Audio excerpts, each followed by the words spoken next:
ഓം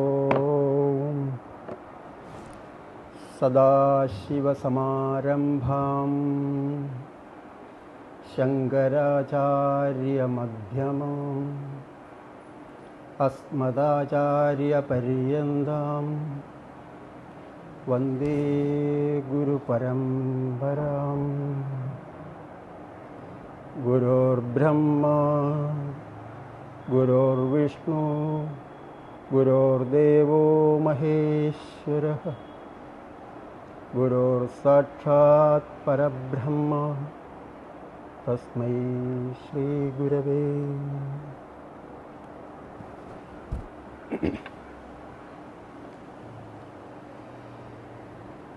പ്രിയമുള്ള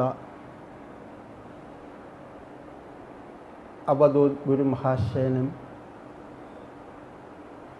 ഏറെ പ്രിയപ്പെട്ട സാധകവൃന്ദത്തിനും ഗുരുദാസിൻ്റെ ആത്മപ്രണാമം.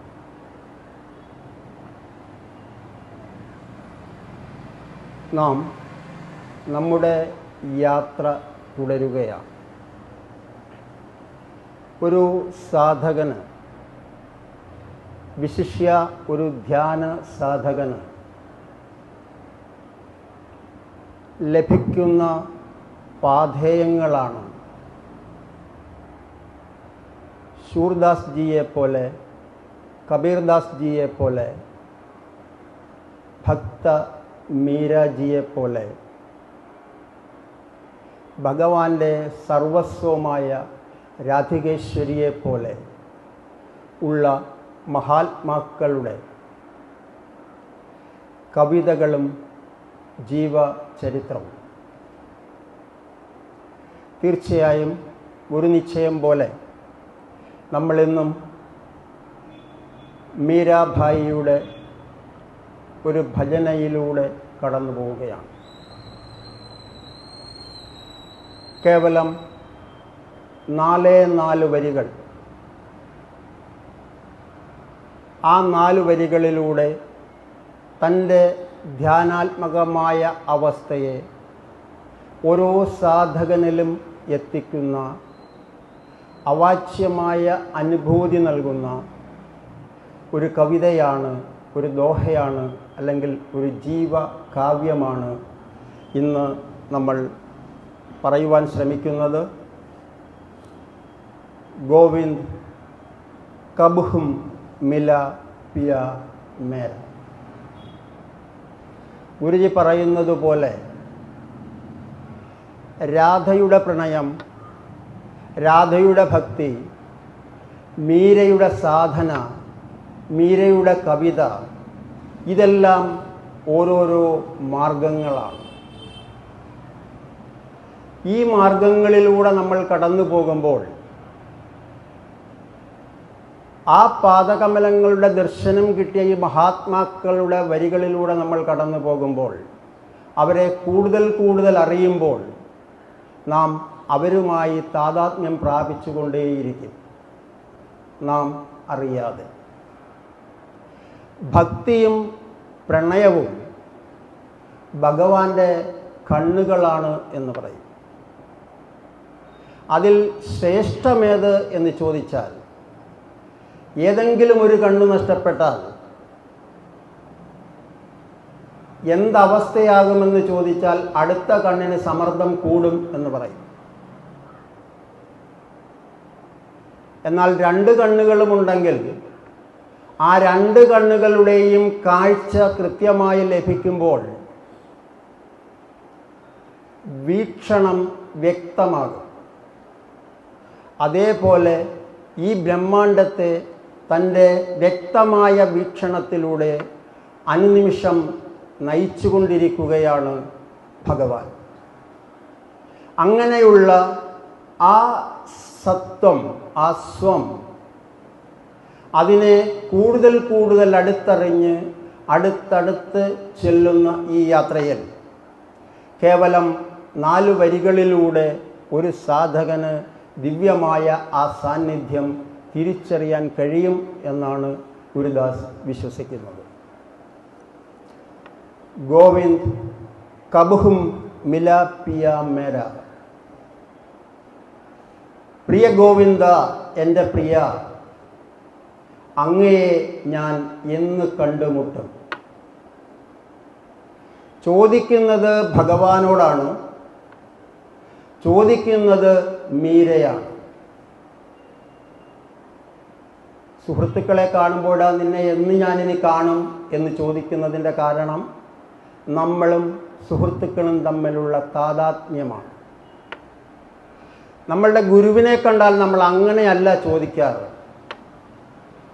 പാദനമസ്കാരം നടത്തി അങ്ങയുടെ ദർശനം എപ്പോൾ ലഭ്യമാകും എന്ന് നമ്മൾ ചോദിക്കും. ഒരാചാര്യനെ കാണുമ്പോൾ നമ്മൾ ചോദിക്കുന്നത് വ്യത്യസ്തമാണ്. എന്നാൽ ഈ വകമായ യാതൊരുവിധമായ സാങ്കേതികത്വത്തിൻ്റെ സഹായവുമില്ലാതെ മീര ഭഗവാനോട് ചോദിക്കുകയാണ്, ഭഗവാനെ, ഞാൻ അങ്ങയെ എന്ന് കണ്ടുമുട്ടും എന്ന്. മീരാഭായിയുടെ അവസ്ഥ എന്താണ്?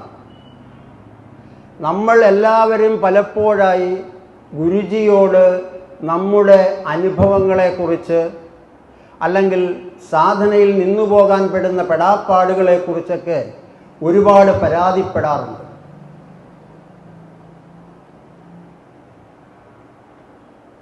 രാജസ്ഥാൻ രാജവംശത്തിലെ ഏറ്റവും പ്രധാനപ്പെട്ട ഒരു രാജവംശത്തിൽ ജനിച്ച് അവിടെ നിന്നും വിവാഹം കഴിച്ച് മേവാറിലെത്തുന്ന മീരയെ ഒരു മരുമകളായി മേവാർ സ്വീകരിക്കുമ്പോൾ കൊട്ടാരത്തിനകത്ത് എവിടെയാണോ 24 മണിക്കൂറും മീര കഴിയേണ്ടത് അവിടെ മീരയ്ക്ക് സഹായിക്കുവാൻ, തൻ്റെ സാധനാ മാർഗം പിന്തുടരുവാൻ ഒരാൾ പോലും സഹായത്തിനെത്തിയില്ല എന്നുള്ളതാണ് സത്യം. എന്നാൽ എല്ലാ കാര്യത്തിനും മീരയെ സഹായിച്ചു കൊണ്ടിരുന്നത് സാക്ഷാൽ ശ്രീകൃഷ്ണനുമായിരുന്നു. ഭൗതികമായ സാഹചര്യങ്ങളെല്ലാം മീരയെ പിടിച്ചു മുറുക്കുമ്പോഴും അചഞ്ചലമായ ആ വിശ്വാസത്തിൽ മീര സമർപ്പിതയായി കടന്നുപോയി. അവസാനം ഈ ഭൗതിക സാഹചര്യങ്ങൾ ഒഴിവാക്കുക എന്ന ലക്ഷ്യത്തോടുകൂടി തൻ്റെ ഭർത്താവിനാൽ മീരയ്ക്ക് പണിഞ്ഞു കിട്ടിയ ഭഗവാന്റെ കോവിലും ആ കൊട്ടാരവുമായി അവശേഷിക്കുകയാണ്. മീരയുടെ ലോകം കൊട്ടാരത്തിൽ നിന്നും ആ കൃഷ്ണവിഗ്രഹം വരെ, കൃഷ്ണവിഗ്രഹത്തിൽ നിന്ന് കൊട്ടാരം വരെ എന്നതിലേക്ക് ചുരുങ്ങുകയാണ്. ഇങ്ങനെ ഒരു സാഹചര്യത്തിൽ നിന്നുകൊണ്ട് ഭഗവാനെ കണ്ടറിഞ്ഞ് ആ കൃഷ്ണഭക്തിയിൽ 24 മണിക്കൂറും രമിക്കുന്ന മീരാജിക്ക് ഭഗവാനോട് ചോദിക്കാൻ ഒരു സങ്കോചവുമില്ല. ഭഗവാന്റെ അതേ തലത്തിൽ വന്നു നിന്നുകൊണ്ടാണ് എപ്പോഴാണ് ഞാൻ അങ്ങയെ കാണുന്നത് എന്ന് ചോദിക്കുന്നത്.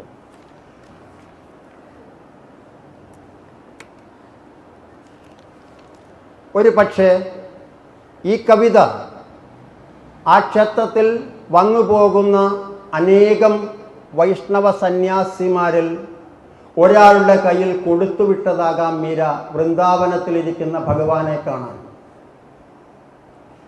സാധകരായ നമ്മൾ ചിന്തിക്കുമ്പോൾ ഭഗവാൻ എവിടെയിരിക്കുന്നു എന്ന ചോദ്യം പ്രസക്തമാകുമ്പോൾ ഈ കവിതയും ഭഗവാനും മീരയുമെല്ലാം ഈ തലങ്ങളെല്ലാം വിട്ട് സാധനയുടെ വല്ലാത്തൊരു തലത്തിലേക്ക് പ്രവേശിക്കുന്നത് നമുക്ക് കാണാം. മീര ഭഗവാനോട് ചോദിക്കുന്നു, ചരൺ കമൽ കോ ഹസ് ഹസ് ദേക്കും, ആ പുണ്യമായ പാദകമലങ്ങളെ ഞാൻ പുഞ്ചിരിയോടെ കണ്ടോട്ടെ, ഞാൻ പുഞ്ചിരിയോടെ കണ്ടോട്ടെ. രഖും നൈന നേര, ആ പാദസ്പർശനം, ആ പാദത്തിൻ്റെ ദർശനം കിട്ടിയാൽ എൻ്റെ കണ്ണിണകൾക്ക് ഒരു നിമിഷം പോലും ചിമ്മാനുള്ള അവസരം തരല്ലേ. ഉറ്റുനോക്കിക്കൊണ്ട് ആ പാദകമലങ്ങളിൽ ആ ദർശനം കിട്ടുന്ന സമയത്തോളം ഒരു കൺചിമ്മിൻ്റെ സമയം പോലും കളയാതെ എനിക്ക് ആ ദർശനം നൽകണേ ഭഗവാനെ എന്നാണ് മീരയുടെ പ്രാർത്ഥന. പാദകമലങ്ങളിൽ സഹസ്രാരത്തിൻ്റെ വിരിയലുള്ള ആ പാദകമലങ്ങളിലേക്ക് നമ്മളുടെ ദൃഷ്ടി ചെല്ലണമെങ്കിൽ അത്രമാത്രം നമ്മളിലെ ഭാവനയും നമ്മളിലെ സമർപ്പണവും ഉയർന്നിരിക്കണം എന്നർത്ഥം. ആ തലത്തിൽ നിന്നുകൊണ്ട് ഭക്തമീര ഭഗവാനോട് പറയുന്നു, അങ്ങയുടെ ആ പാദകമല ദർശനം എനിക്ക് ലഭിക്കണം. ഈ വരികൾ നമ്മളോട് പറയുന്നത് ഒരു ഭക്തനും ഭഗവാനും ഇടയ്ക്കുള്ള, ഒരു സാധകനും ഗുരുവിനും ഇടയ്ക്കുള്ള സ്ഥൈര്യതയുടെ പ്രതിനിധാനമാണ്. നമ്മൾ കടന്നു വരുന്ന വഴികളിൽ ഒരുപാട് അവസരങ്ങളും അനവസരങ്ങളും നമുക്ക് കിട്ടും. സാധനയിൽ നിന്ന് ഒഴിഞ്ഞു പോകാനും സാധനയിലേക്ക് കൂടുതൽ പ്രവേശിക്കുവാനും.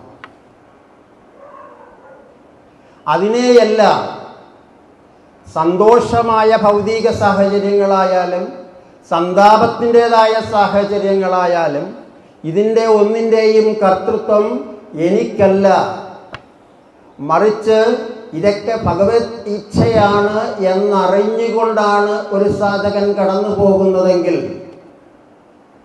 അവനെ സംബന്ധിച്ച് സന്തോഷവും സന്താപവും അവനിൽ ഏൽക്കാതിരിക്കും, ഒരേപോലെ അനുഭവപ്പെടും.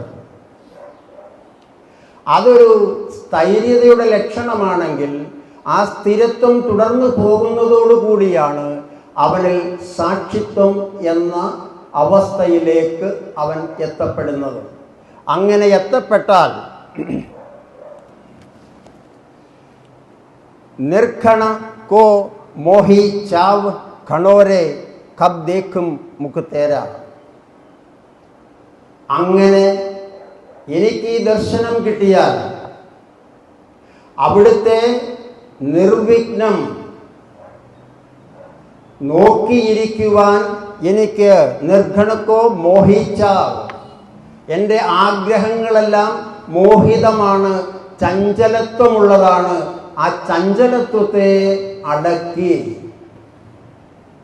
ആ മോഹങ്ങളെയെല്ലാം അടക്കി ഈ ഭൗതിക ജീവിതത്തിൽ എനിക്ക് ലഭിക്കുന്ന ചലനാത്മകമായ എല്ലാ ഭൗതിക സാഹചര്യങ്ങളെയും ഒതുക്കി ഞാൻ എങ്ങനെയാണ് കബ് ദേഖും മുഖ് തേര, അങ്ങയുടെ മുഖം ഞാൻ എന്നാണ് നോക്കിക്കാണുവാൻ എനിക്ക് കഴിയുന്നത്. ഗോവിന്ദ് കബ്ഗും മിലേ പിയ മേര. ഇവിടെ സ്ഥൈര്യത ആർജിച്ച ഒരു സാധകന് പോലും വ്യാകുലത ഉണ്ടാകുന്നു എന്നുള്ളതാണ് സത്യം. എന്തിനെക്കുറിച്ചുള്ള വ്യാകുലത? ഈ വ്യാകുലത നമ്മൾ ദക്ഷിണേശ്വരത്ത് ശ്രീരാമകൃഷ്ണ പരമഹംസരിലും കണ്ടതാണ്. അമ്മേ, എന്നെ അങ്ങോട്ട് വിളിക്കല്ലേ, എന്നെ അങ്ങോട്ട് വിളിക്കല്ലേ, അങ്ങയുടെ അവദാനങ്ങൾ, അമ്മയുടെ അവദാനങ്ങൾ വാഴ്ത്തി ഞാൻ ഈ ഭൂമിയിൽ ഇനിയും ഇനിയും ഇനിയും ഏറെക്കാലം ആ അവദാനങ്ങളിലൂടെ ജീവിക്കാൻ ഇടവരട്ടെ എന്ന വ്യാകുലത അതിൽ നമ്മൾ കണ്ടു. ഭാവസമാധിയിലേക്ക് പോകുമ്പോൾ ആ ദിവ്യമായ രൂപദർശനം ലഭിക്കുന്ന പരമഹംസർ ഒരു ഭ്രാന്തനെ പോലെ നഗ്നനായി കൊൽക്കത്തൻ തെരുവീതികളിലൂടെ പോകുമ്പോഴും അമ്മേ അമ്മേ എന്ന് വിളിച്ചുകൊണ്ടേയിരുന്നു. അങ്ങനെയുള്ള ഒരു വ്യാകുലത, ആദ്യം നമുക്ക് കിട്ടുന്ന വ്യാകുലത നമ്മുടെ വഴിയെക്കുറിച്ചാണെങ്കിൽ, വഴി തെളിഞ്ഞാൽ സ്ഥിരതയാർജിച്ചാൽ നമുക്ക് ലഭിക്കുന്ന വ്യാകുലത ആ മഹാസത്യത്തിൻ്റെ ദർശനവും അതിൻ്റെ അനുഭവത്തെക്കുറിച്ചും ആയിരിക്കും എന്ന് മാത്രം. അങ്ങനെ വ്യാകുലത നമ്മളിൽ നിന്ന് ഒഴിഞ്ഞു പോകണമെങ്കിൽ നമ്മളോട് ഗുരു പറയുന്ന ഏതൊരു കാര്യങ്ങളും നിസ്സന്ദേഹം ചെയ്യാൻ നമുക്ക് കഴിയണം. ജപിക്കാൻ പറഞ്ഞാൽ ജപത്തിന് മിനിമം നമ്പർ നമ്മളോട് ഗുരു പറയുന്നുണ്ട് എങ്കിൽ അതിൻ്റെ അർത്ഥം അത്രയും ജപിച്ച് കിടന്നുറങ്ങണം എന്നല്ല. മറിച്ച് ഊണിലും ഉറക്കത്തിലും കർമ്മത്തിലും ചിന്തയിലും ആ ജപം നമ്മളിൽ ഉണരണം. അങ്ങനെ ജപം നമ്മളിൽ സ്ഥിരമായാൽ ആ ഒരു മാർഗം മാത്രമാണ് അവശേഷിക്കുന്നത്. ഭക്തിയുടേതായാലും ഏതായാലും ഉള്ളിൽ പൂർണ്ണമായി ആ ഭക്തി നിറഞ്ഞാൽ, പ്രണയം നിറഞ്ഞാൽ, ജപം നിറഞ്ഞാൽ നമുക്ക് ഇതെല്ലാം ഭഗവത് ഇച്ഛയാണ് എന്ന് മനസ്സിലാക്കുന്ന തലത്തിലേക്ക് നമ്മളെത്തും. അങ്ങനെ ഭഗവത് ഇച്ഛയാണ് ഇതെല്ലാം എന്ന് നമ്മൾ മനസ്സിലാക്കുമ്പോൾ, അല്ലെങ്കിൽ അങ്ങനെ മനസ്സിലാക്കണമെങ്കിൽ നമ്മളിൽ സാക്ഷിത്വം ഉണരണം. ആ സാക്ഷിത്വം നമ്മളിൽ ഉണരണമെങ്കിൽ സമർപ്പണം നമ്മളിൽ ഉണ്ടാകണം. അപ്പൊ സമർപ്പണത്തിലൂടെ എല്ലാം ദൈവേച്ഛയാണ് എന്ന സാക്ഷിത്വത്തിലേക്ക് നമ്മൾ ഉണർന്നാൽ നമ്മൾ നമ്മളുടെ സ്ഥിരത്വം കണ്ടെത്തും. ആ സ്ഥിരത്വത്തിലൂടെ നമുക്ക് ലഭിക്കുന്ന വ്യാകുലതയിലൂടെ ഭഗവത് ദർശനവും സാധ്യമാകും എന്നാണ് മീരാജി നമ്മളോട് പറയുന്നത്. വ്യാകുൽ പ്രാൺ ഖരേ നഹി ധീരജ് മിലതു മിത് സബേരെ ഗോവിന്ദ് കബഹു മിലേ പിയ മേര. എൻ്റെ പ്രാണൻ വ്യാകുലമാണ് എന്നാണ് മീര തുറന്നു പറയുന്നത് ഭഗവാനോട്. വ്യാകുലമാണ് എൻ്റെ പ്രാണൻ. വ്യാകുലമായ ആ പ്രാണനെ, പ്രാണശക്തിയെ ധീരമായി അങ്ങയെ കണ്ടുമുട്ടും. അടുത്ത പ്രഭാതത്തിലെങ്കിൽ അടുത്ത നിമിഷത്തിൽ അങ്ങയെ കണ്ടുമുട്ടും എന്ന ഏക ചിന്തയിലൂടെ ഞാൻ ആ പ്രാണനെ, ആ ശക്തിയെ സ്ഥിരമാക്കി, ആ വ്യാകുലതയെ അകറ്റി ഞാൻ എന്നിൽ വീണ്ടും പ്രോജ്വലിപ്പിക്കുകയാണ്. ഇവിടെ മീരയുടെ ദൃഢനിശ്ചയം നമുക്ക് കാണാം. വ്യാകുലമായ മനസ്സിനെ ഒരു സൈഡിലേക്ക് മാറ്റിയിട്ട് ദൃഢനിശ്ചയത്തോടുകൂടി ഭഗവാനെ നാളെ ഞാൻ കാണും എന്ന ആത്മസമർപ്പണത്തോടുകൂടി മീരാജി മുൻപോട്ട് പോവുകയാണ്. मीरा के प्रभु गिरिधर नागर ताप तपन बहुതേര. അങ്ങയെ കാണുവാൻ ഇതേവരെയും ഇനിയും എൻ്റെ തപം അത് ഏറെയായി ജന്മജന്മങ്ങൾ കഴിയുകയാണ് ഞാൻ ആ തപത്തിലൂടെ. ആ താപം എന്നിൽ നിന്നും എത്രയോ വലുതായി മാറിക്കഴിഞ്ഞു. അങ്ങയെ കാണണം എന്ന ഒരേ ഒരു ആഗ്രഹം, ആ ആഗ്രഹം ജന്മജന്മാന്തരങ്ങൾ കടന്നു ഇപ്പോൾ എന്നിലെത്തി നിൽക്കുകയാണ്. അങ്ങനെയാണെങ്കിൽ ഞാൻ എൻ്റെ ഗിരിധരനെ കാണും. കാരണം എൻ്റെ ഗിരിധർ പ്രകൃതിയുടെ പ്രകൃതമായിരുന്നവനാണ്. വ്യക്തിത്വത്തിനപ്പുറം പ്രകൃതിയാണ് സത്യമെന്ന് ഒരു ജനതയെ മുഴുവൻ ബോധ്യപ്പെടുത്തിയ ഗിരിയെ ധരിച്ചവനാണ് എൻ്റെ കണ്ണൻ. അതുകൊണ്ട് അതുമാത്രമല്ല, ആ കണ്ണൻ, ഗിരിധരനായ കണ്ണൻ നാഗർ കൂടിയാണ്. വളരെ ചതുരനാണ് എന്ന് പറഞ്ഞാൽ സാമർഥ്യമുള്ളവനാണ്. എന്തിന് സാമർഥ്യം? എൻ്റെ ദർശനം ഇന്ന് കിട്ടും, നാളെ കിട്ടും എന്ന് ഓരോ ഭക്തനിലും സമർപ്പണം കൂട്ടി ആ ഒരു വലിയ ധാരയിലേക്ക് ആ ഭക്തനെ ഉറപ്പിച്ചു നിർത്താൻ തക്കവണ്ണം സാമർഥ്യം, ചാതുര്യമുള്ള ആളാണ് എൻ്റെ കണ്ണൻ. അങ്ങനെയുള്ള ചതുരനായ, സമർത്ഥനായ, പ്രകൃതിയുടെ പ്രകൃതം അറിഞ്ഞനുഭവിച്ച, അത് ഒരു ജനതയെ മുഴുവൻ ബോധ്യപ്പെടുത്തി കൊടുത്ത ആ കണ്ണന്റെ ദർശനമാണ് എൻ്റെ പരമമായ ലക്ഷ്യം എന്നാണ് ഈ മെസ്സേജിലൂടെ, ഈ സന്ദേശം അങ്ങ് വൃന്ദാവനത്തിലിരിക്കുന്ന ഭഗവാനെ അറിയിക്കുന്നതിലൂടെ മീര ചെയ്യുന്നത്. സ്വാഭാവികമായും ഒരു ചോദ്യം വരും, ഭഗവാനെ എന്ന് കാണും എന്ന് ഭഗവാനോട് ചോദിക്കേണ്ടതുണ്ടോ എന്ന് ചോദിച്ചാൽ തീർച്ചയായിട്ടും ഈ വരികൾ കേൾക്കുന്ന സാധകർക്ക് ആ ചിന്തയുണ്ടാകണം. ഭഗവാനോട് നേരെ നിന്ന് ഭഗവാനെ ഞാൻ അങ്ങേ എന്ന് കാണും. മീര അനുനിമിഷം ഭഗവാന്റെ ദർശനം കിട്ടിക്കൊണ്ടിരിക്കുന്ന ആളാണ്. അനുനിമിഷം ഭഗവാൻ കൂടെയുണ്ട്. കൂടെ ലീലകളാടാനും കൂടെ എന്ത് ചോദ്യങ്ങൾക്കും ഉത്തരമായി നിൽക്കുന്ന ഭഗവാനോട് മീര ചോദിക്കുന്നു, ഭഗവാനെ ഞാൻ അങ്ങേ എന്നു കാണും എന്ന് ചോദിക്കണമെങ്കിൽ നമ്മൾ ഓരോരുത്തരും ആ ചോദ്യം നമ്മളുടെ ഉള്ളിലേക്ക് ഏറ്റെടുക്കണം. അപ്പോ ഭക്ത മീര അങ്ങ് വൃന്ദാവനത്തിലിരിക്കുന്ന കണ്ണനെ കാണുവാൻ ഈ സന്ദേശം അയക്കേണ്ട ആവശ്യമുണ്ടോ എന്ന് ചോദിക്കും. അങ്ങനെയുള്ള ആവശ്യങ്ങൾ എത്രയോ ഉണ്ടായി.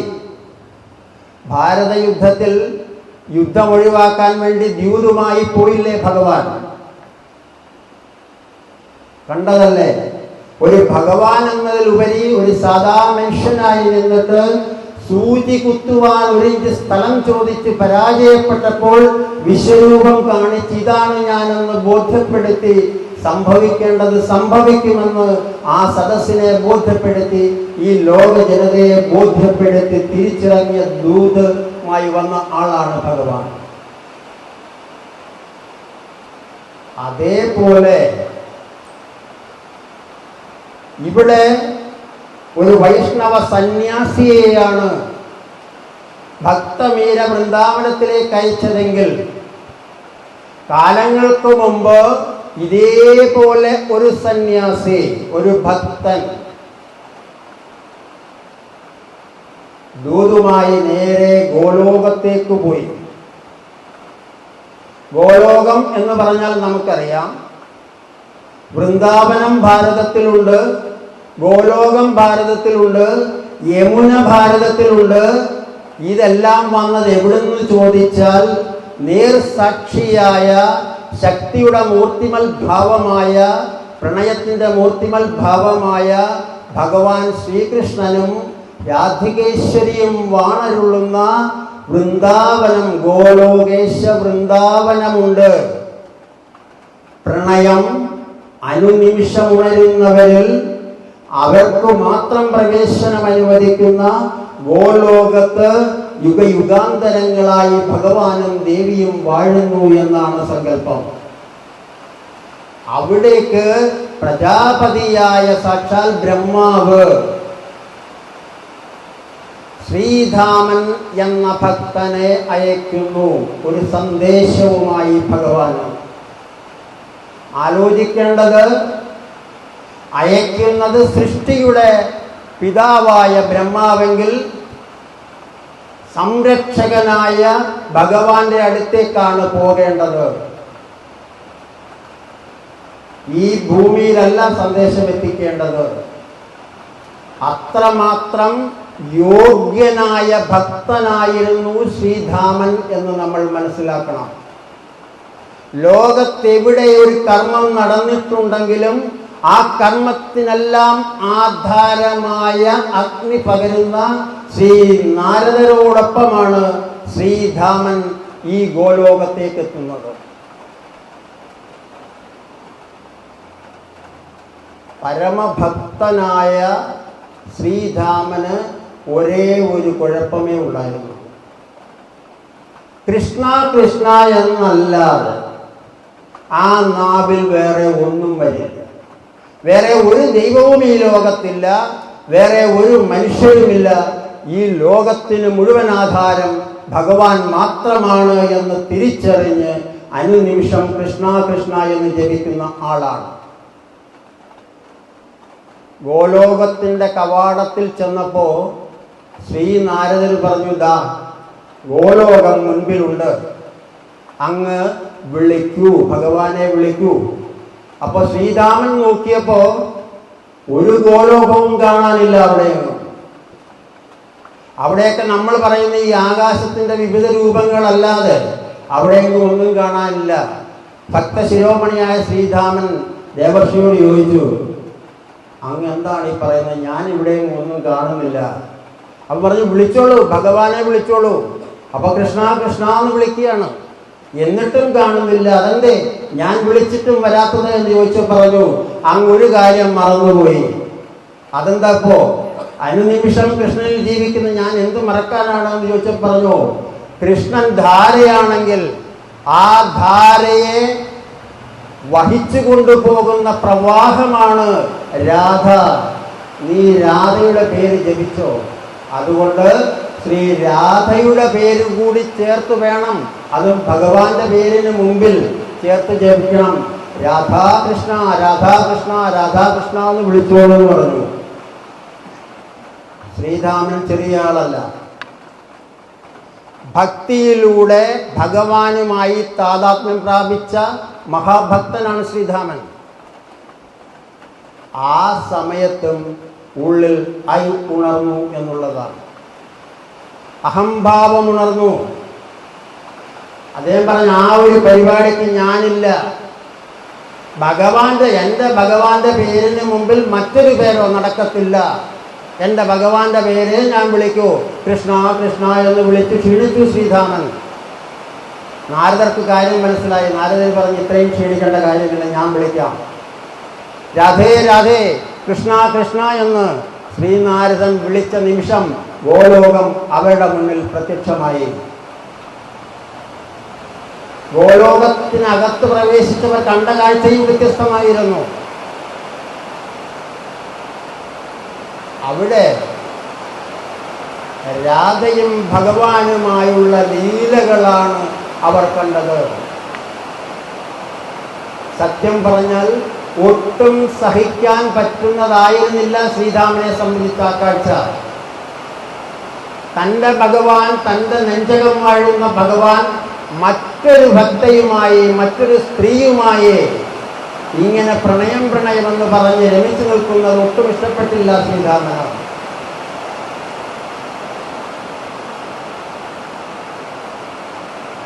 കാര്യങ്ങൾ കൊണ്ടെത്തിക്കേണ്ടിടത്ത് എത്തിച്ചിട്ട് നാരദ മഹർഷി മുങ്ങി.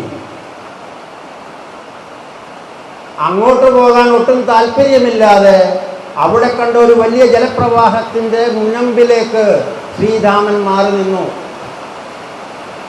ഭക്തൻ ഭഗവാനെ അന്വേഷിച്ച് ചെന്നില്ലെങ്കിൽ ഭഗവാൻ ഭക്തനെ അന്വേഷിച്ചു വരും. തിരിഞ്ഞു നോക്കിയ ശ്രീരാമൻ ഭഗവാന്റെ വിശ്വരൂപം ശ്രീകൃഷ്ണനെയാണ് കാണുന്നത്.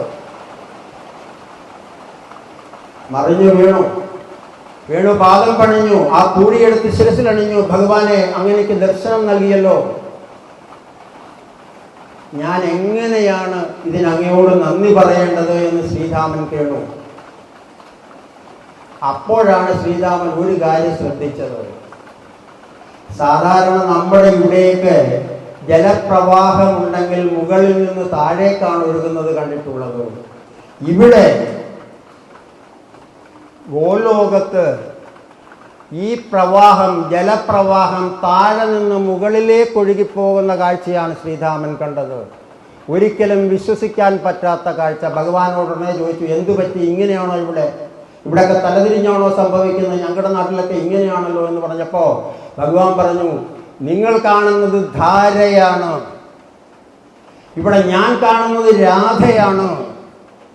ധാര എന്നാൽ ഗുരുത്വാകർഷണത്തിന് വിധേയമായി, അതിൽ നിമഗ്നമായി, അതിനടിപ്പെട്ട് ഒഴുകുന്നതാണ് ധാര.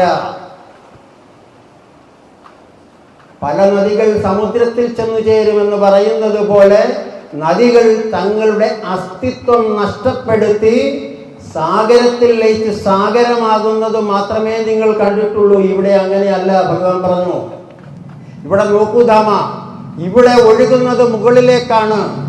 ഈ പ്രവാഹത്തിന്റെ അസ്തിത്വം അത് പൂർണ്ണമായി ഉൾക്കൊണ്ടുകൊണ്ട്, പൂർണ്ണമായി നിലനിർത്തിക്കൊണ്ട് ഈ പ്രവാഹം ആ സുസ്ഥിരമായ സ്ഥിതിയിൽ എത്രയോ യുഗങ്ങളായി നിൽക്കുന്നു.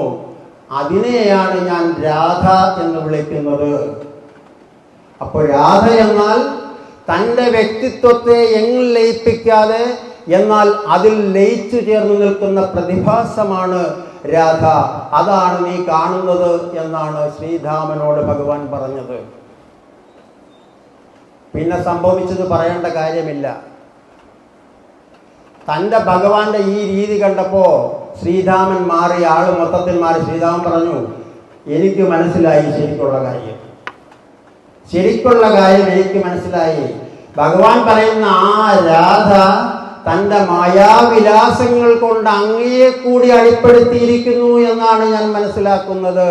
അവളുടെ മായാവിലാസങ്ങളിൽ, മായാപ്രകൃതത്തിൽ സാക്ഷാൽ ഭഗവാനായ അങ്ങും പെട്ടുപോയല്ലോ ഭഗവാനെ എന്ന് ശ്രീരാമൻ കേഴുകയാണ്.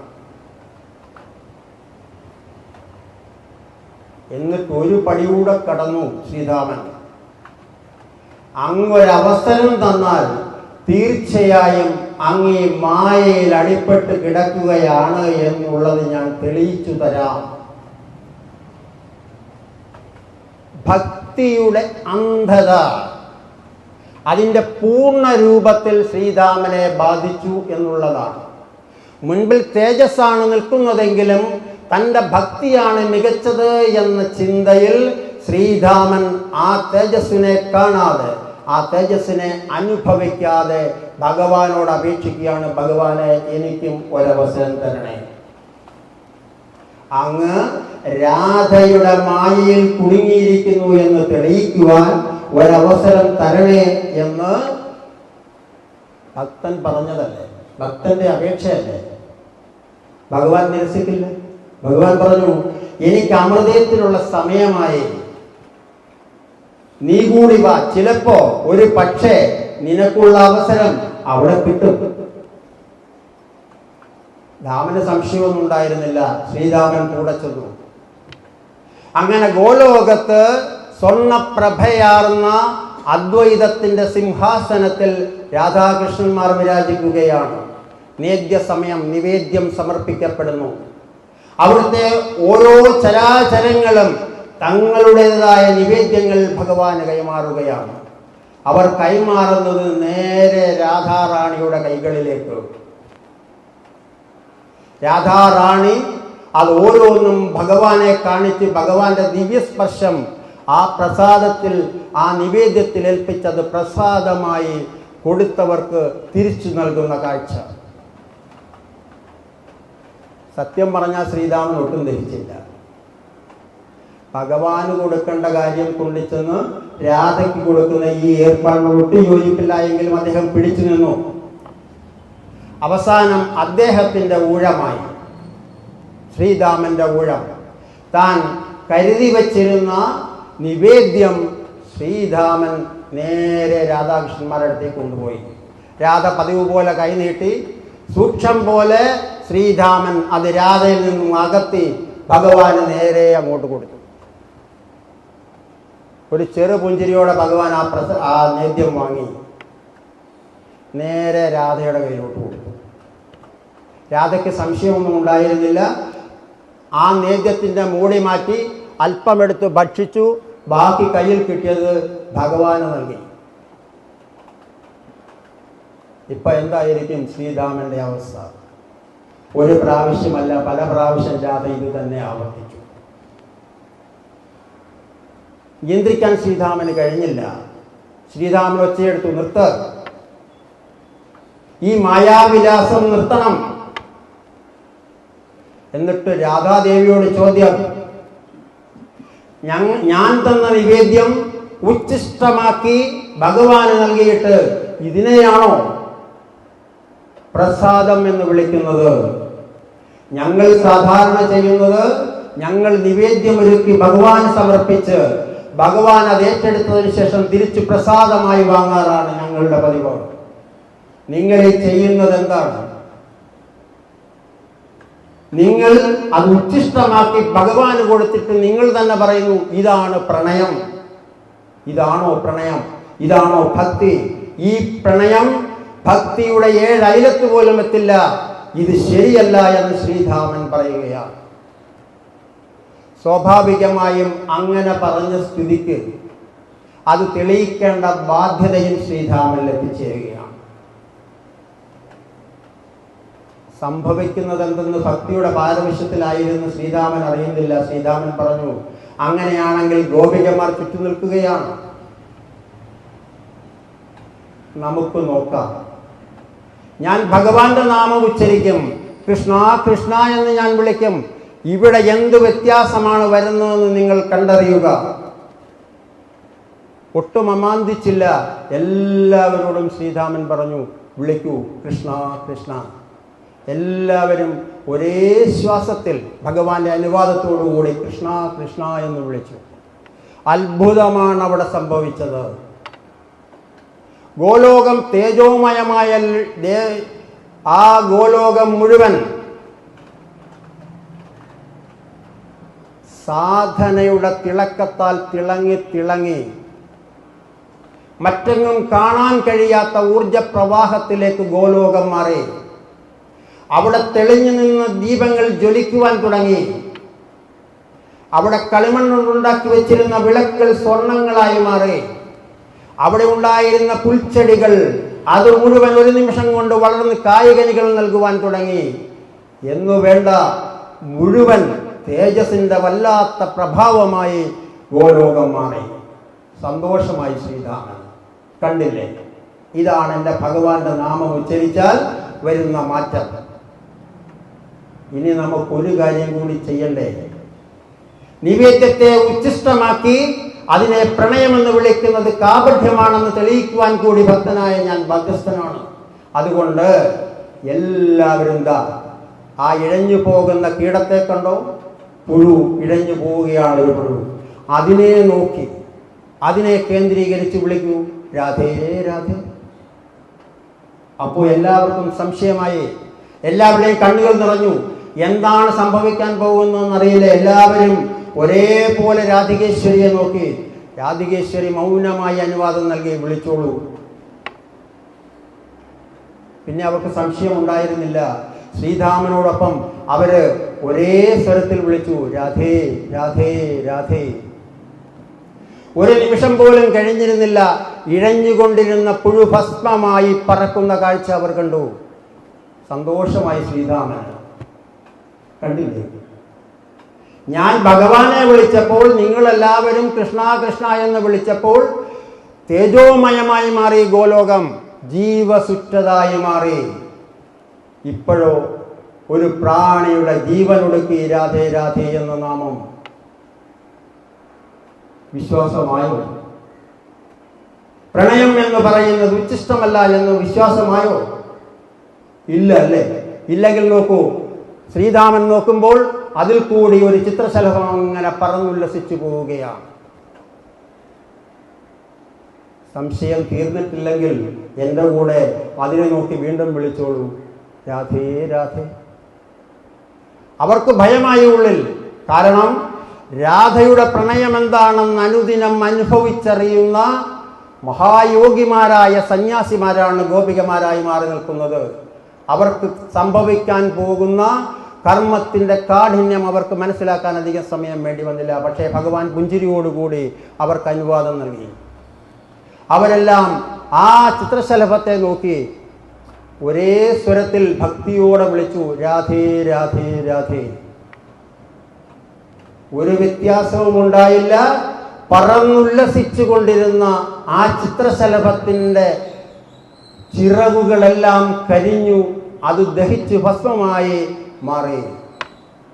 ശ്രീരാമൻ പറഞ്ഞു, കണ്ടില്ലേ, കൃഷ്ണന്റെ നാമം വിളിച്ചപ്പോൾ ഉദ്യാനമില്ലാത്തടത്ത് ഉദ്യാനമുണ്ടായി, ചെടികളുണ്ടായി, ചെടികളിൽ പൂക്കളുണ്ടായി, പൂക്കളിൽ തേനുണ്ടായി.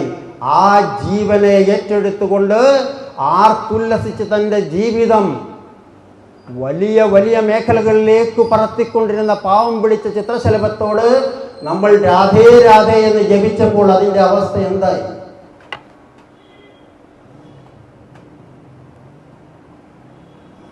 ഗോപികമാർ ഉള്ളം കൊണ്ട് പ്രാർത്ഥിക്കുകയാണ്, ഇനി ഒന്നും തോന്നല്ലേ ശ്രീരാമൻ, ഇനി ഒന്നും തോന്നല്ലേ.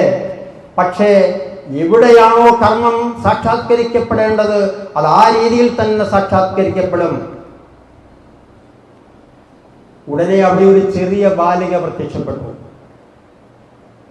ശ്രീരാമൻ ആ ബാലികയെ പിടിച്ചുകൊണ്ട് വന്ന് നിർത്തിയിട്ട് പറഞ്ഞു, നോക്കൂ, ഇതുവരെ വിശ്വാസമായിട്ടില്ലെങ്കിൽ ഇനി വിളിക്ക്, ഈ ബാലികയെ നോക്കി വിളിക്ക് രാധേ രാധേ രാധേ എന്ന്. നിങ്ങളുടെ രാധയുടെ നാമം കേൾക്കുമ്പോൾ ഈ നിഷ്കളങ്കയായ കുട്ടിക്ക് സംഭവിക്കുന്നത് എന്താണെന്ന് തിരിച്ചറിയുക. അപ്പൊ അവര് വിലക്കി. അവര് പറഞ്ഞു, അത് പാടില്ല, അത് പാടില്ല. ഭഗവാനും അത് മനസ്സിലായി. ഉടനെ ശ്രീധാമന്റെ മൈൻഡ് സെറ്റ് മാറ്റി ഭഗവാൻ നേരെ ഭഗവാന്റെ മുമ്പിലേക്കാണ് പിന്നെ ശ്രീധാമൻ ചെല്ലുന്നത്. ചെന്നിട്ട് പറഞ്ഞു, അങ്ങേക്ക് ഇപ്പം മനസ്സിലായോ?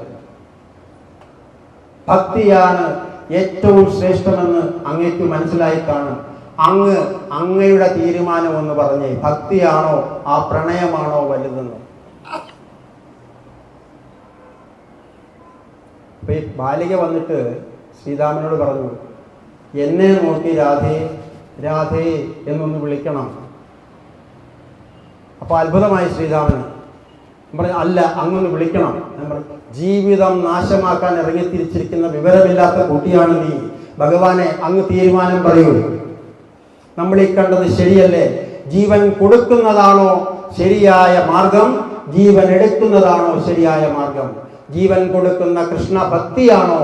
ജീവൻ എടുക്കുന്ന രാധയുടെ പ്രണയമാണോ വലുത്? അങ്ങ് തീരുമാനം പറയൂ. ഭഗവാൻ ഒന്ന് ചിരിച്ചിട്ട് പറഞ്ഞു, ഈ തീരുമാനം വളരെ പ്രധാനപ്പെട്ട ഒരു തീരുമാനമാണ് ഞാൻ എടുക്കേണ്ടത്. അതുകൊണ്ട് എനിക്ക് ശകലം ആലോചിക്കാനുണ്ട്. ഞാൻ എൻ്റെ ധാമത്തിലേക്ക് പോയി ഒന്ന് ആലോചിച്ചിട്ട് വരാം, എന്നിട്ട് പറയുന്നതാണ് ശരി എന്ന് പറഞ്ഞു. നമ്മൾ കണ്ടിട്ടില്ലേ പണ്ടൊക്കെ ഗുരുവിൻ്റെ കൂടെ യാത്ര പോകുമ്പോൾ ഗുരുവിനെ ഇടം വലം തിരിയാതെ കൂടെ നടക്കും, ശ്വാസം വിടാൻ അവസരം കൊടുക്കില്ല. ശരിയായ ഭക്തി അതാണെന്ന് ധരിച്ച് ഗുരുവിൻ്റെ ഭൗതിക ശരീരത്തെ കൂടി ബുദ്ധിമുട്ടിക്കുന്ന അതേ സാധകൻ ഇവിടെ ശ്രീധാമനിൽ ഉണരുകയാണ്. പോയി വിശ്രമിച്ച് ഇത്രയൊക്കെ കണ്ട് തലചൂടായി പോയ ഭഗവാന് ഒന്ന് ആലോചിച്ച് പറയാമെന്ന് പറഞ്ഞ് ധാമത്തിലേക്ക് കയറിപ്പോയപ്പോൾ പുറകെ ചെന്നു ശ്രീധാമന്. തിരിഞ്ഞു നോക്കിയ ഭഗവാൻ ശ്രീധാമനെ കണ്ടു. സന്തോഷമായി ഭഗവാൻ. ഭഗവാൻ ചോദിച്ചു, എന്താണ്? അല്ല, അങ്ങയുടെ തീരുമാനത്തിന് വേണ്ടി ഞാൻ അടുത്തു വന്ന് നിൽക്കുന്നു എന്നുള്ളതേ ഉള്ളൂ. അപ്പൊ എന്തായാലും ഞാൻ ഇങ്ങനെ ഒരു വല്ലാത്ത പ്രശ്നത്തിൽ അകപ്പെട്ടിരിക്കുകയായിരുന്നു ശ്രീധാമ. എനിക്ക് കുറച്ചു നേരം ആലോചിക്കണം. ഞാൻ അകത്ത് ധാമത്തിൽ കയറി കഴിഞ്ഞാൽ എന്നെ ആരും ശല്യപ്പെടുത്താൻ പാടില്ല. അതുകൊണ്ട് ശ്രീധാമൻ എൻ്റെ ദ്വാരപാലകനാകാൻ പറ്റുമോ? ഇതിൽ കൂടുതലൊരു സന്തോഷമില്ല ശ്രീധാമന്. കാരണം സാക്ഷാൽ ഭഗവാന്റെ ദ്വാരപാലകനാകുക എന്ന് പറഞ്ഞാൽ ജയവിജയന്മാർക്ക് മാത്രം വിധിക്കപ്പെട്ട ഒരു വലിയ സൗഭാഗ്യം തന്നെ തേടി വന്നിരിക്കുന്നു എന്ന തിരിച്ചറിവ് ശ്രീധാമനിൽ ഉണ്ടായിരുന്ന അഹംഭാവത്തെ അതിൻ്റെ പരകോടിയിലെത്തിച്ചു. ഭഗവാനോട് പറഞ്ഞു, ഒരു ഈച്ചയെ പോലും ഞാൻ അകത്ത് കടത്തിവിടത്തില്ല, അങ്ങ് ധൈര്യമായിട്ട് പോകാം, ആര് വന്നാലും ഞാൻ അകത്തേക്ക് കടത്തിവിടുന്ന പ്രശ്നമില്ല. ഭഗവാൻ എടുത്തു ചോദിച്ചു, ആര് വന്നാലും? ഇല്ല, ആര് വന്നാലും ഞാൻ കടത്തിവിടില്ല. ഭഗവാൻ അകത്തേക്ക് കയറി അദ്ദേഹത്തിൻ്റെ വാതിലുകൾ അടയുന്നു. ശ്രീധാമൻ തൻ്റെ ഡ്യൂട്ടിയിലേക്ക് പ്രവേശിച്ചു. അകത്തു ചെന്നിരുന്ന ഭഗവാന് രാധികേശ്വരിയുടെ സാമീപ്യമില്ലാതെ ഒരു തീരുമാനമെടുക്കുക എന്ന് പറയുന്നത്, പ്രണയത്തിൻ്റെ ഉണർവില്ലാതെ എങ്ങനെയാണ് ഒരു മനുഷ്യന്, ഒരു ദേവതയ്ക്ക് തീരുമാനമെടുക്കാൻ കഴിയുക? അസാധ്യമാണ് എന്ന് ഭഗവാൻ അറിയാം. ഭഗവാൻ പോലും വിയർത്തുപോയി എന്നാണ്. നിവർത്തിയില്ലാതെ അവസാനം ഭഗവാനും വിളിച്ചു, രാധേ രാധേ. ആ വിളി ഇങ്ങി നിന്ന രാധ കേട്ടു. പിന്നെ രാധയ്ക്ക് അവിടെ ഇരിക്കാൻ പറ്റില്ല. അവൾ ഓടിയെത്തി മുമ്പിലേക്ക്. ശ്രീധാമൻ അങ്ങനെ മല പോലെ നിൽക്കുകയാണ്. ശ്രീധാമനെ തൊഴുതുകൊണ്ട് രാധികേശ്വരി പറഞ്ഞു, എനിക്കകത്തേക്ക് പോകണം, ഭഗവാൻ വിളിക്കുന്നു. എൻ്റെ കണ്ണൻ രാധയെ വിളിക്കുന്നു, എനിക്ക് അകത്തേക്ക് പോകണം. ശ്രീധാമൻ പറഞ്ഞു, എവിടെ? ആര് വിളിച്ചത്? ഞാൻ കേട്ടില്ലല്ലോ. അപ്പം പറഞ്ഞു, രാധ ഒരു കാര്യം പറഞ്ഞു, കേൾക്കണമെങ്കിൽ പ്രണയത്തിൻ്റെ വിളി തീവ്രമാണ്. തീവ്രമായ ആ വിളി കേൾക്കണമെങ്കിൽ അത് കേൾക്കാനുള്ള ശരിക്കുമുള്ള പ്രണയത്തിൻ്റെ തീവ്രതയുള്ളവർക്ക് മാത്രമേ അത് കേൾക്കാൻ കഴിയൂ ശ്രീരാമ. അതുകൊണ്ട് നീ എന്നെ കടത്തിവിട്, ഭഗവാൻ ഏറെ വിഷമത്തിലാണ്. ശ്രീരാമൻ പറഞ്ഞു, ആര് പറഞ്ഞു? ഭഗവാൻ എന്നോട് പറഞ്ഞതാ, ഒരാളെയും കടത്തിവിടരുതെന്ന്. ഉറപ്പിച്ചിട്ടാണ് പോയത്. ആരെയും കടത്തിവിടത്തില്ല എന്ന് എൻ്റെ അടുത്ത് ഉറപ്പിച്ചിട്ടാണ് പോയത്. അതുകൊണ്ട് രാധേ, നിന്റെ മായാവിലാസങ്ങളൊന്നും ഈ ശ്രീരാമന്റെ അടുത്ത് ചെലവാകില്ല, ഞാൻ കടത്തിവിടില്ല. രാധാദേവി മുൻപോട്ട് നടക്കുന്തോറും മുൻപിൽ വലിയൊരു പ്രതിഷേധം സംഘടിപ്പിച്ചുകൊണ്ട് ശ്രീരാമനിൽ നിന്നു. വീണ്ടും ഭഗവാൻ വിളിക്കുകയാണ്. അവസാനം ഗോപുരവാതിലിന് തൊട്ടടുത്ത് ചെന്നപ്പോഴത്തേക്കും പുറകിൽ നിന്ന് ശ്രീരാമന്റെ സ്വരം മാറി. ഒരു ഭക്തൻ അവന്റെ അഹംഭാവം കൊണ്ട് ഏറ്റവും കൂടുതൽ വിഷമിക്കുന്ന ഒരു പ്രത്യേക അവസ്ഥയിലേക്ക്, തൻ്റെ ഈഗോയെ കളയാനും പാടില്ല, തൻ്റെ ഭഗവാനെ രക്ഷിക്കുകയും വേണം എന്ന് പറയുന്ന ത്രിശങ്കു സ്വർഗത്തിലേക്ക് ശ്രീരാമൻ എടുത്തെറിയപ്പെട്ടു. ശ്രീരാമൻ പറഞ്ഞു, ഇനി 7 ചെവിട്ടടിയുടെ കടന്നാൽ രാധേ നീ അകത്തു ചെല്ലും, ആ വാതിലിൽ മുട്ടും. 7 ചെവിട്ടടി നീ മുമ്പോട്ട് പോയാൽ 7 ജന്മത്തിന്റെ കർമ്മ പരാധീനത നിനക്ക് ഞാൻ സമ്മാനിക്കും, പോകാൻ പാടില്ല. അപ്പൊ രാധ വളരെ ശാന്തമായി പറഞ്ഞു, എന്നിൽ കൃഷ്ണന്റെ സ്മൃതിയുണ്ട്. എന്നിലുള്ളത് കൃഷ്ണന്റെ, എൻ്റെ കണ്ണന്റെ സ്മൃതിയാണ്. ഈ സ്മൃതിയെ നിലനിർത്താൻ ഗോലോകം പോലും എനിക്ക് ആവശ്യമില്ല, പിന്നെയല്ലേ നിന്റെ അനുവാദം. അപ്പൊ ശ്രീരാമൻ വീണ്ടും പറഞ്ഞു, അങ്ങനെ നീ അഹങ്കരിക്കുന്നെങ്കിൽ നിന്റെ സ്മൃതിയെ പോലും ഞാൻ ഇല്ലാതാക്കും, നീ സൂക്ഷിക്കുക. എൻ്റെ സ്മൃതി ഇല്ലാതായാൽ എൻ്റെ ഭഗവാന്റെ അടുത്തേക്ക് എനിക്ക് പോകാൻ കഴിയുമെങ്കിൽ ആ സ്മൃതി എനിക്ക് വേണ്ട. എൻ്റെ ഭഗവാനെ വിളിക്കുന്നതാണ്, എൻ്റെ ഭഗവാന്റെ വിളി കേൾക്കുക എന്നുള്ളതാണ് രാധയുടെ കർമ്മം. ആ പ്രണയിന് യാതൊരു സങ്കോചവുമില്ലാതെ ഭഗവാന്റെ നേരടുത്തേക്ക് എത്തുകയാണ്. രാധയെ നിക്ക്, അവസാനമായി നിന്റെ അടുത്ത് ഞാൻ പറയുന്നു, പോകല്ലേ.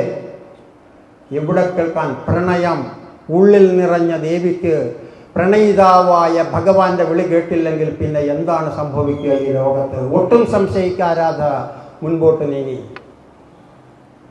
ശ്രീരാമന്റെ ശാപവചസ്സുകൾ അവിടെ ഉണർന്നു. ഞാൻ ഇന്നേ വരെ ആർജിച്ച ഭക്തിയുടെ ശക്തിയെ സാക്ഷിയാക്കി ശ്രീരാമൻ നിന്നെ ശപിക്കുന്നു. 100 വർഷങ്ങൾ സ്മൃതിയറ്റ് നീ മൃത്യുഭൂവിൽ ജീവിക്കട്ടെ എന്ന അതിശാപമാണ് ശ്രീരാമന്റെ നാവിൽ നിന്നും ഉണർന്നത്. 2 തുള്ളി കണ്ണുനീർ രാധയുടെ കണ്ണിൽ നിന്നും അടർന്നു. ഒരു പ്രവാഹം പോലെ കണ്ണുനീർ ഭഗവാന്റെ ഉള്ളിൽ നിന്നും ഉണർന്നു. ഭഗവാൻ കതവ് തുറന്നു വന്നു. ശ്രീരാമന് വളരെ സന്തോഷമായി. കാരണം രാധയെ താൻ അകത്ത് പ്രവേശിപ്പിച്ചില്ല, തൻ്റെ ഡ്യൂട്ടി കൃത്യമായി ചെയ്തു. ഭഗവാൻ എന്തു ചെയ്യണമെന്നറിയാതെ നിയതാവായ ഭഗവാൻ പോലും അന്തിച്ചു നിൽക്കുകയാണ് ഭക്തിയുടെയും പ്രണയത്തിൻ്റെയും മുമ്പിൽ. അവിടെ അടുത്ത ഉപാധി കൊണ്ടുവന്നു. നേരത്തെ പറഞ്ഞ പെൺകുട്ടി വീണ്ടും വന്നു. അവൾ പറഞ്ഞു, വിളിക്കൂ, എന്നെ നോക്കി വിളിക്കൂ, രാധേ രാധേ എന്ന്. രാധേ രാധേ എന്ന് എന്നെ നോക്കി വിളിക്കൂ. അത് ഒട്ടും കൂസലില്ലാതെ ഭഗവാന്റെ അടുത്തേക്ക് ശ്രീരാമൻ ചെന്നു. സംഭവിച്ചതെല്ലാം മനസ്സിലാക്കിയ ഭഗവാൻ ഒന്നും തന്നെ പറയാൻ തോന്നിയില്ല. രാധയെ നോക്കി സ്മൃതിയറ്റവളായി രാധ ഭഗവാന്റെ മുമ്പിൽ നിൽക്കുകയാണ്. ഒരു നിമിഷം എല്ലാം മറന്ന് പ്രണയത്തിൻ്റെ പുഞ്ചിരി മുഴുവൻ മുഖത്തേക്ക് ആവാഹിച്ച് രാധ ശ്രീരാമന്റെ അടുത്തേക്ക് ചെന്നു. ചെന്നിട്ട് രാധയെ അടുത്ത് ചെന്നതും ഈ പെൺകുട്ടി പറഞ്ഞു, അങ്ങേക്കൊരു കുന്തവും അറിയില്ല, അങ്ങേക്കൊരു കുന്തവും അറിയില്ല. ഈ ലോകത്തെന്ത് സംഭവിക്കുന്നു, എന്താണ് ജന്മജന്മാന്തകൃതമായി സംഭവിച്ചു കൊണ്ടിരിക്കുന്നത് എന്നുള്ളതിനെക്കുറിച്ച് അങ്ങേക്കൊന്നും അറിയില്ല. അങ്ങ് കണ്ടില്ലേ ഇഴഞ്ഞു നടന്ന കീടം? ആ കീടം ഞാനായിരുന്നു. രാധേ രാധേ എന്ന പരമപവിത്രമായ വിളി, ആ ഭക്തിയുടെ വിളി എന്നിൽ ആവേശിക്കപ്പെട്ടപ്പോൾ എൻ്റെ ആ ജന്മമുക്തി എനിക്ക് സാധ്യമായി. അതിനുശേഷം പറന്നു നടന്ന ചിത്രശലഭത്തെ അങ്ങ് കണ്ടില്ലേ? ആ ജന്മത്തിന് ശേഷം എനിക്ക് ലഭിച്ച കുറെ കൂടി ഉന്നതമായ ജന്മമായിരുന്നു ആ ചിത്രശലഭത്തിൻ്റേത്. ആ ചിത്രശലഭത്തെ നോക്കി ആ പവിത്രമായ നാമം വീണ്ടും നിങ്ങൾ ഉച്ചരിച്ചു. ആ ഉച്ചരിച്ചതോടുകൂടി ആ ജന്മകൃതമായി എനിക്ക് സംഭവിച്ച സകല കർമ്മ പ്രാരാബ്ധങ്ങൾ മുടങ്ങി. 46 ലക്ഷം ജന്മങ്ങൾ കൂടുമ്പോൾ കിട്ടുന്ന ഏറ്റവും പുണ്യമായ ജന്മമായ മനുഷ്യജന്മത്തിലേക്ക് ഈ ബാലികയായി ഞാൻ പുനർജനിച്ചു. അങ്ങ് വിളിക്കൂ രാധേ രാധേ എന്ന്, എന്നെ നോക്കി വിളിക്കൂ രാധേ രാധേ എന്ന്. കാരണം അങ്ങെന്നെ നോക്കി, ഈ ഗോപികമാർ എന്നെ നോക്കി, ഈ ഗോലോകം മുഴുവൻ എന്നെ നോക്കി ആ പവിത്രമായ മന്ത്രം വീണ്ടും ഉരുവിട്ടാൽ, രാധേ രാധേ എന്ന് വിളിച്ചാൽ എനിക്കെൻ്റെ മോക്ഷം ഈ നിമിഷം ഇവിടെ വച്ച് സാധ്യമാകും. വിളിക്കൂ രാധേ രാധേ. ഇവിടെ ശ്രീധാമൻ പൂർണ്ണമായി പരിവർത്തനം ചെയ്യപ്പെടുകയാണ്. താൻ ചെയ്തു കൂട്ടിയ അബദ്ധധാരണകളെല്ലാം ഒന്നൊന്നായി ഒരു പുന്നാക നരകത്തിൽ അനുഭവപ്പെട്ട മനുഷ്യന്റെ മുമ്പിൽ ഒരു TV-യിൽ എങ്ങനെയാണോ റീലുകൾ പ്രത്യക്ഷപ്പെടുന്നത്, അതുപോലെ ഈ ഗോലോകത്തെത്തി താൻ കാണിച്ചു കൂട്ടിയ വിഡ്ഢിത്തങ്ങളുടെ ഒരു പരമ്പര അത് ശ്രീധാമന്റെ ഉള്ളിലൂടെ കടന്നുപോയി. പിന്നെ മറ്റു മാർഗമൊന്നുമില്ല. കാരണം ഭക്തി ഉള്ളിൽ അവശേഷിക്കുന്നവൻ, ഭക്തി കൊണ്ട് ലോകത്തെ കീഴടക്കിയവനാണ് ശ്രീധാമൻ. ഭഗവാന്റെ പാദചരണങ്ങളിലേക്ക് സാഷ്ടാംഗം പ്രണമിച്ചു ശ്രീധാമൻ. എന്നിട്ട് പറഞ്ഞു, ഭഗവാനെ, എനിക്ക് മനസ്സിലായി എല്ലാം അങ്ങനെ ഉത്തമ ഉപാധിയായി ആണ് ഇതിലെല്ലാം ഉപയോഗപ്പെടുത്തിയത്. അപ്പം രാധ വിളിച്ചു. ശ്രീധാമ, അങ്ങ് വന്ന കാര്യം ഇതുവരെ പറഞ്ഞില്ലല്ലോ. ആദ്യം അങ്ങ് പറഞ്ഞു പരംപിതാവായ ബ്രഹ്മാവിൻ്റെ സന്ദേശവുമായാണ് അങ്ങ് വന്നത്. എന്താണ് ആ സന്ദേശം ഒന്ന് പറഞ്ഞാട്ടെ എന്ന് പറഞ്ഞു. ഒട്ടും കൂസലില്ലാതെ പറഞ്ഞു, ഭഗവാനെ, രാധികേശ്വരി, ഞാൻ വന്നത് പരംപിതാവിൻ്റെ ഈ സന്ദേശം പറയാനാണ്. ഭഗവാൻ ശ്രീകൃഷ്ണന് ഭൂമിയിൽ അവതരിക്കാനുള്ള സമയമായിരിക്കുന്നു. ഒരു നിമിഷമേ വേണ്ടി വന്നുള്ളൂ. അദ്ദേഹം വീണ്ടും കാലിൽ വീണു. എന്നിട്ട് ഭഗവാനോട് യാചിച്ചു. മനസ്സിലായി, എന്നെ അങ്ങ് എന്തിനാണ് ഉപയോഗിച്ചതെന്ന് എനിക്ക് മനസ്സിലായി.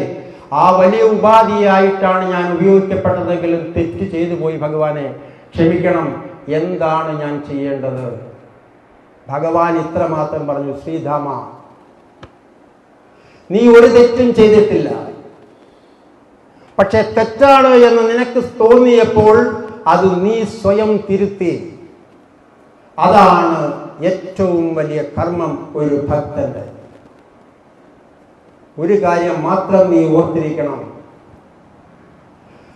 ആത്മീയത ആത്മാവിനെ അറിയൽ മാത്രമല്ല, ആത്മാവിൻ്റെ പരിപൂർണമായ വികാസമാണ് ആത്മീയത, ഭക്തി എന്ന് പറയുന്നത്.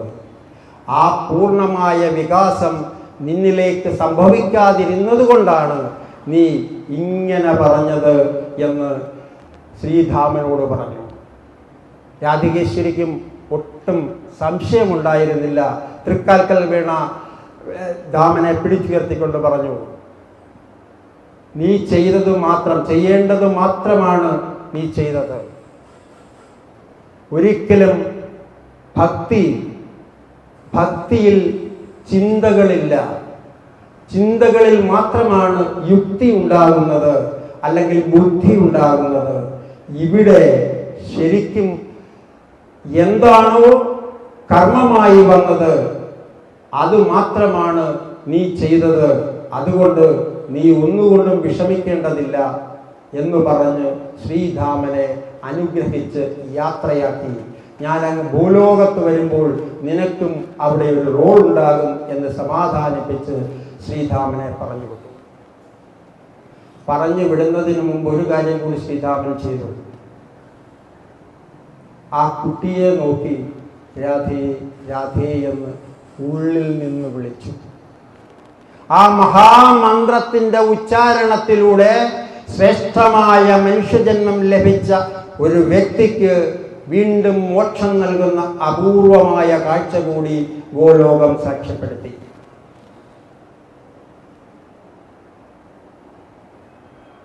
ഇവിടെ ഓർത്തിരിക്കേണ്ടത് നമ്മുടെ ഗുരുവിൻ്റെ ആത്മഭാഷണം നമുക്കറിയാം. അപ്പോൾ ആ ആത്മഭാഷണത്തിൽ 670 ആത്മഭാഷണമുണ്ട്. അതിൽ രാധ കൃഷ്ണ സംവാദം എന്ന് പറയുന്നത് ശരിയല്ല. ശരിക്കും പറഞ്ഞാൽ ആത്മഭാഷണമാണല്ലോ. അപ്പോൾ സംവാദമായിട്ട് അതിനെ കാണാൻ പറ്റില്ല.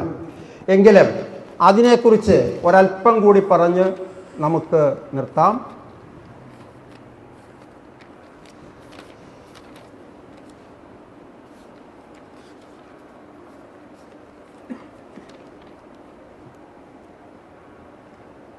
ഇവിടെ ഗുരുദാസ് ആദ്യം ഇരുന്നപ്പോൾ സത്യം പറഞ്ഞാൽ നമ്മൾ ചൊല്ലിയ കവിതയുടെ പൂർണ്ണമായ അർത്ഥം ഒട്ടും ഉൾക്കൊണ്ടല്ല ഗുരുദാസ് ഇവിടെ ഇരുന്നത്. കാരണം